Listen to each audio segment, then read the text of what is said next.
So Tim, so how to find this balance between branding and demand generation? So what are your opinions? Well, it's really interesting, the conversation that we've had, because um, it makes me think of two things, right? I started my career on the brand team at Visa, which, is one of the largest brands in the world, right? And, the learnings there I still apply today. Um, foundational components of what it is to build brand are still as true today as they ever were, right? But one of the things that's happened is, with the advent of LinkedIn, and, we've had a lot of talk about that, but it's pretty obvious, right, that we're all using it. Um, that is developing individual brands.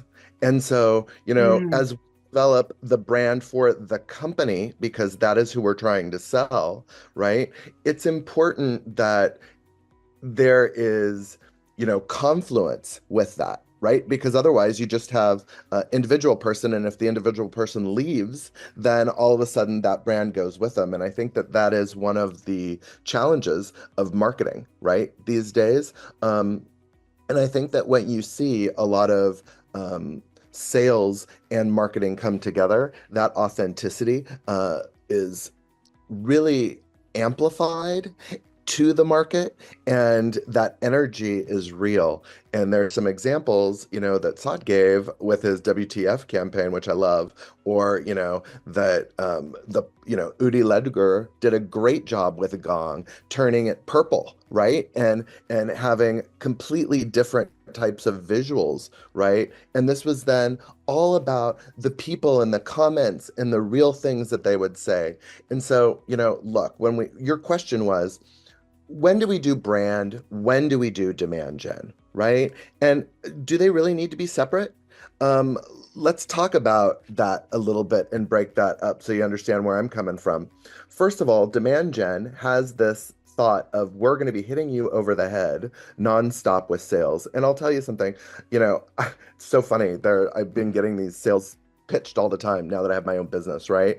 And like, who likes to receive for really aggressive sales emails all the time? No one. Delete, right? However, when those emails are personalized, when they start a discussion and they're talking about problems that companies like mine face, and giving a glimpse into their solution and how it could be interesting, that really blurs the lines between a little bit of branding on what they're doing and demand gen. And I think that we're seeing that a lot in different GTM motions, right? When, for example, I mentioned partner-led growth last time, right? This is the amplification of value.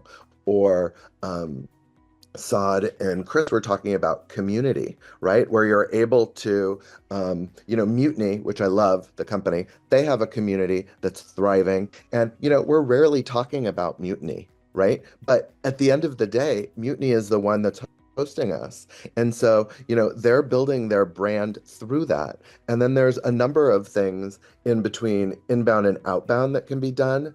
But, your question about when it should be done in the GTM motion, first of all, let's remember, in a business, it's all about resources and capacity and capabilities, but also, we're here to be efficient and effective. And if you go out and you pursue every channel, your CAC, or customer acquisition cost, is going to be off the hook. And a lot of times it's not appropriate for what your business is and how you're supposed to be growing. And so it's really important that this experimentation mindset of what can work and how it can work is pervasive throughout the team. And then there's a plan to bring that to sort of a head, like quarterly. And it's interesting because now we're in 2025 planning, and I work, across my clients, we're planning content and we're planning different go-to-market motions.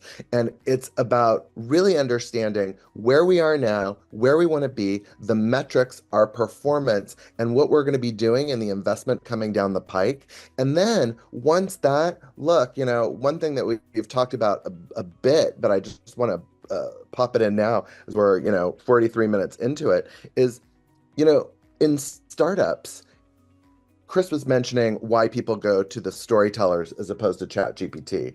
There's a lot of ways to use AI to help brainstorm or to help, uh, you know, redefine metrics or get to a little bit of predictability in what your analyses are.